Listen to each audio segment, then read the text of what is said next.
A PLP MP defends the Prime Minister's web shop blunder, saying nobody's perfect. Civic and political groups demand freedom of information. A police officer shot and rushed to hospital. Plus, Dr. Minnis says he is a proven leader. We've got those stories and a whole lot more tonight. I'm Bonnie Toot, and NB12 starts now.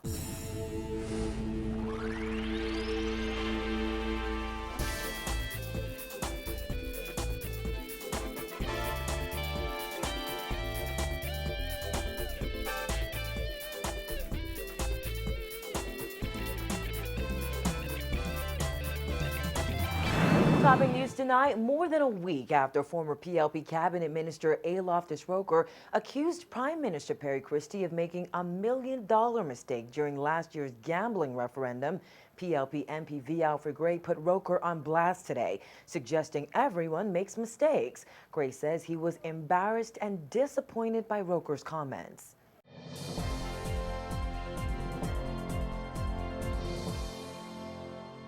And there is no perfect man. And errors of judgment, he admit that maybe he shouldn't have done it. But that's hindsight. Even after Prime Minister Christie and PLP Chairman Bradley Roberts fired back at A. Loftus-Roker last week, Michael MP V. Alfred Gray also sought to defend Christie today over last year's failed gambling referendum. Gray was responding to Roker's criticism of Christie's decision to regularize and tax web shops despite the overwhelming no vote in the 2013 gambling poll. In his defense of the Prime Minister, Gray said no man is perfect and insisted Christie simply made an error in judgment. I'm sorry that such a distinguished former minister of the government sought to use the medium that he used to seek to bring low the esteem of our Prime Minister. That's not necessary. It wasn't called for, and despite how he feels about the Prime Minister, he is the Prime Minister, and he is the people's Prime Minister. In an interview with the Nassau Guardian's National Review, Roker said if he were Prime Minister, he would have resigned over the gambling referendum, which he labeled a $1 million mistake. He noted that you can't keep making mistakes and saying you're sorry. There is nobody who has ever made every decision and it turned out the way he wants or she wants it. That's not a reason to castigate people. Because, Mr. Speaker, as long as you try, there is a possibility to fail. It's when you do not try that you cannot fail. Everybody who tries will sometimes fail, but you keep trying. And that's what makes the difference between a real man and an imposter.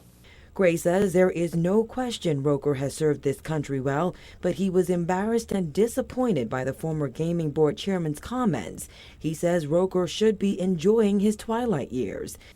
And not try to hurt people in the process. And Mr. Speaker, whatever he said about the Prime Minister was not necessary.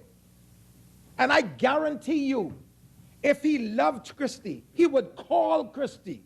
And I'm right, sorry, if he loved the Prime Minister, yes. He would call the Prime Minister and say, Mr. Prime Minister, this is what I think about that referendum. But you know, I think the brother wanted a headline for a moment. Christie also defended himself, telling parliamentarians last evening he stands by his decision to regularize and tax web shops despite the no outcome. Christie said the decision was in the national interest. Where my personal commitment conflicts with the national interest, my words, the national interest takes precedence. It was, I provided the rationalization for a decision where I moved from the results of the referendum, persuasive though it may be, okay, to a situation where I just referred to the governor of the central bank, but it led me to have consultations with banks in the country. And I then made a decision. I stand by that decision. And dozens of people from 20 organizations across the Bahamas demonstrated in Rawson Square this morning, demanding that government enact a Freedom of Information Act.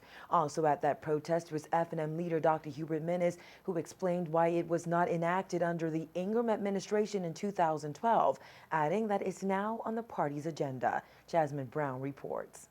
Dozens of supporters headed to Rawson Square this morning, where they carried placards and chanted, hoping to have their voices heard by government officials as they entered the House of Assembly. This morning's protest was the brainchild of the Save the Bays organization. Environmental activist and Bahamas waterkeeper Joseph Darville says as a modern democracy, the people of the Bahamas should know what the government is doing. He says that can only be possible through the transparency provided by a Freedom of Information Act. We're agitating for a Freedom of Information Act, which is the fundamental plank in any modern democracy. And it's reprehensible, shameful that a modern democracy, so-called, in the Bahamas, still doesn't have that particular act in place. We're supposed to be one of the leading nations in the Caribbean area, but yet many of them have a Freedom of Information Act in place today, and yet the Bahamas has none. Representatives from groups including the Chamber of Commerce, BPSU, Bahamas Against Crime, Save the Bays, Coalition to Save Clifton, Bahamas National Citizens Coalition, DNA, and the FNM all spoke out in support of Bahamians being able to access information. I'm of the opinion that our government is out of touch. You understand? It seems to me like our operating in a vacuum. They're operating in a bubble. And we're saying, take a time out, listen to the people, hear what we have to say. An enactment of the Freedom of Information Act would cause it to be not so laborious and tedious in seeking even to get an acknowledgement from letters from our Prime Minister. And this is why we are out here fighting today, because we know firsthand the negativity because of not having it. Too much of the people's business is being conducted in secrecy. We need more government in the sunshine, where the people need to have access to information which reveals what is going on with their business. And so we are calling upon the government and all political organizations to ensure that the passage and enactment of this act is one of their principal priorities. Because without that, even the press cannot properly serve the public because they do not have access to information. Back in March, while speaking at University College's anti-corruption conference in the Cayman Islands, Prime Minister Perry Christie boasted that his government may introduce new legislation before the end of the year to create an integrity commission that would, among other things, oversee the process of public financial declarations. Christie also noted his government will give renewed consideration to the draft Freedom of Information Act to allow citizens greater access to government information. A revamped version of that bill passed the Senate in 2012, but government has yet to announce an implementation date. In 2012, the former administration brought to Parliament a Freedom of Information bill, which was debated and passed. FNM leader Dr. Hubert Minnis says no government should be operating behind closed doors and added that the act was never signed by former Prime Minister Hubert Ingram. Just a matter of Prime Minister signing it, bringing in a particular date. It was debated. But you're now looking at a new leader, and I am for change. And once you're talking about change, there's always resistance to change. But I am definitely enhancing and will enforce the principles and the policies, the foundations of the FNM. We were built on transparency. We were built on honesty. We were built on accountability and integrity. I will ensure that those come about. DNA leader Branville McCartney is now asking this administration to keep its promise and enact legislation. But McCartney said the existing bill needs strengthening. The Bahamian people ought to know everything that's going on. And just from the attitude of this administration, the arrogance of this administration, keeping the information from the Bahamian public, I don't feel that they will have the best interests of the Bahamian people at heart, even if they do implement a Freedom of Information Act. So we need to make sure that it has teeth, that we, you, and all of the Bahamian people are in a position to know what's going on in this country. Protesters also signed a petition that they plan to forward to Prime Minister Christie. Reporting for NB12 News, I'm Jasmine Brown. On the heels of Prime Minister Christie's claim that the Ingram administration decisively and unequivocally blocked competition in the cellular market until April 2014, the CEO of Cable and Wireless Communications has asserted that officials need to leave 2011 behind and move forward. Phil Bentley, who is also BTC chairman, was asked to respond to Christie's recent assertion that the F&M delayed competition when it guaranteed a 3-year cellular monopoly with CWC in 2011. Surprising in a way that people keep going back to a period in 2008, 2011.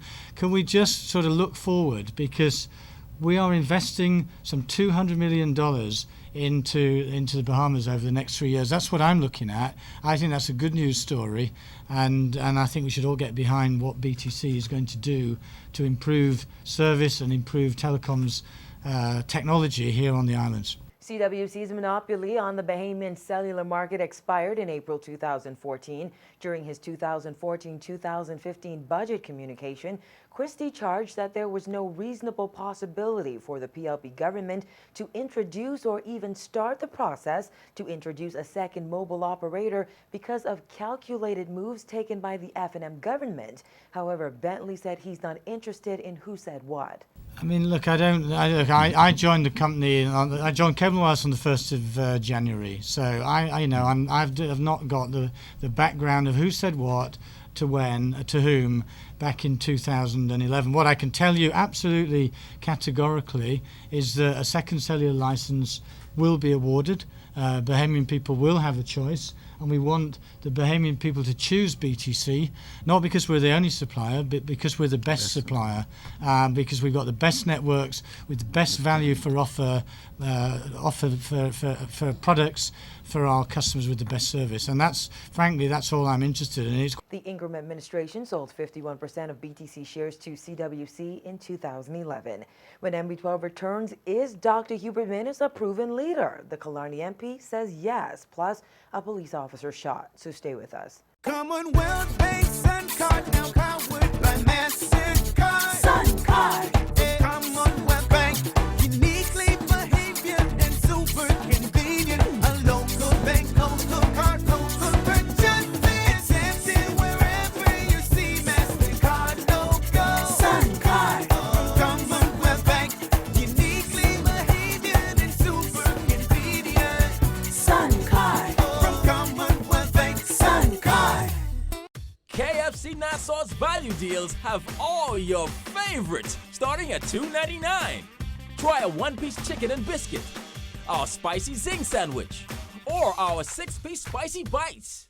Try our famous bowl with bites, famous rice bowl with bites, 4 spicy or spicy barbecue wings, add a small fries and a 16-ounce drink, or enjoy an 8-piece thigh and leg meal with your choice of 2 sides. Value has never tasted so good. Honey, I can't believe you got me all of this great stuff. I know you must be so exhausted. I mean, getting on planes, going from mall to mall, and dealing with customs? You have no idea. Remember, Dad, this Father's Day. Kelly's, everything you've always wanted for less. Boy, you better shop right here. Mom, this is my first apartment. I ain't got nothing in there. These Nassau prices like going shopping in Miami. You ain't going to know whether you in Nassau or Miami by the time you get there. So it sounds like I stepping into a time lapse or something, mate. Wow. Hey, Mom, I'll call you right back. Roaming charges. Here at Quality Home Center, our mission is to exceed our customers' expectations by fulfilling their needs with our wide selection of home and personal products, all at competitive prices. Our first floor is where you'll find everything from kitchenware sets, bed and bath products, and even toys for the little ones in your life. Whether it's an apartment in the city or a residential home, we offer a wide range of home essentials in an inspiring shopping environment where everyone is treated like family. Yeah, Mom? You bring me back anything from the States. Very funny. Quality Home Center. Spend less, live better. Jacob, guess what? I know how to get out of trouble with my mom. Nuh-uh. Uh-huh. One time, my mommy got mad at my daddy, and next day, he gave her this aqua bag. And she got so happy. And another time, he gave her the same aqua bag, and she got so happy again. Yeah, so yesterday, when I spilled my drink on her new couch, I ran and got one of those same aqua bags. And it actually worked. What? Yeah, she wasn't mad at me anymore. It's like magic. Whoa. Come and discover the magic for yourself. No matter what the occasion, it can work for you too. Visit any John Bull location and select something that'll make every occasion brighter. Make every moment John Bull. Jacob, come here.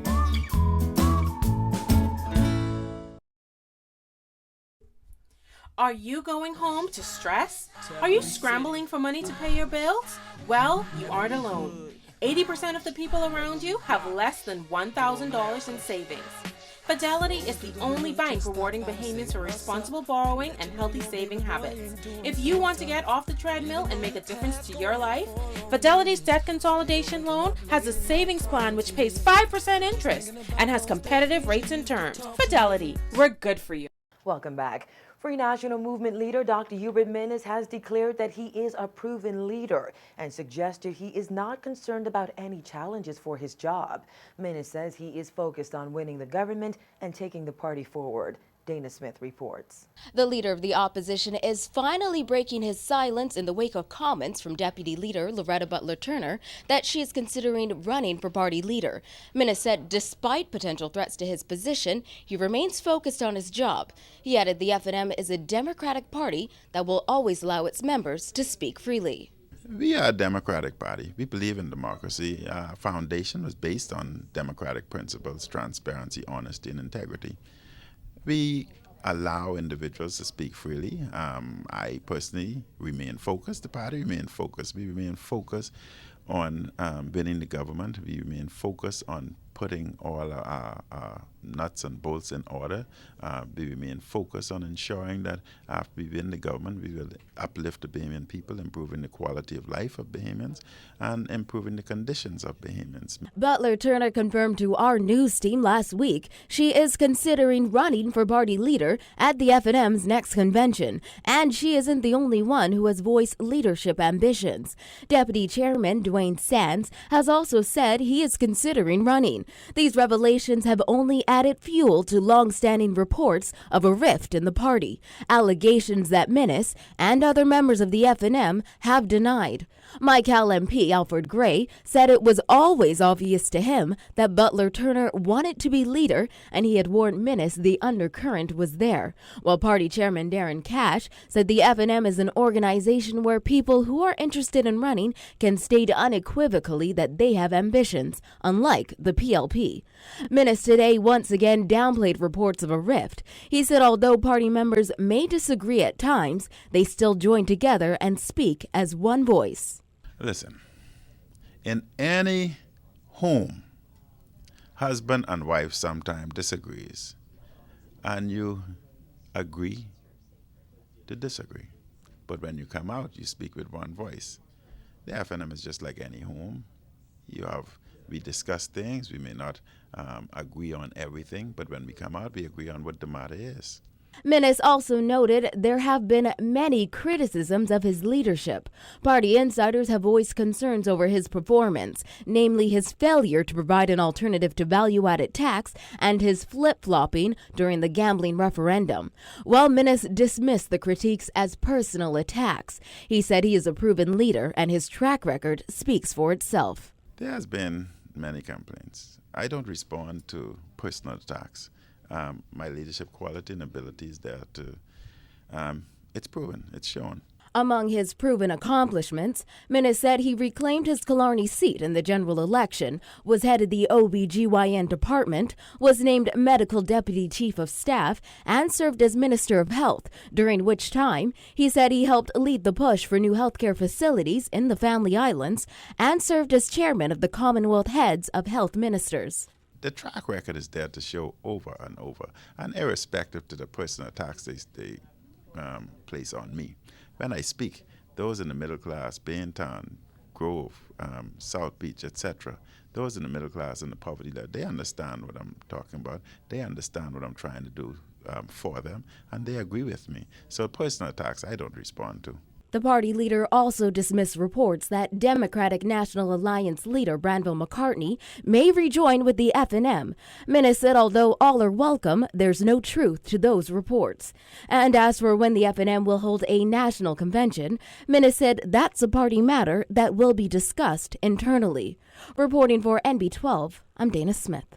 From the crime beat, an off-duty police officer underwent emergency surgery this afternoon after he was shot while sitting alone inside a car at a park off Carmichael Road. Head of the Central Detective Unit, Superintendent Paul Roll, was on the scene. Sometime around 11 o'clock a.m. this morning, we have an off-duty officer who was sitting in his brother's vehicle on the park here in the East Avenue area of Carmichael Road and just enjoying the breeze here on the park when three males accosted him from the east.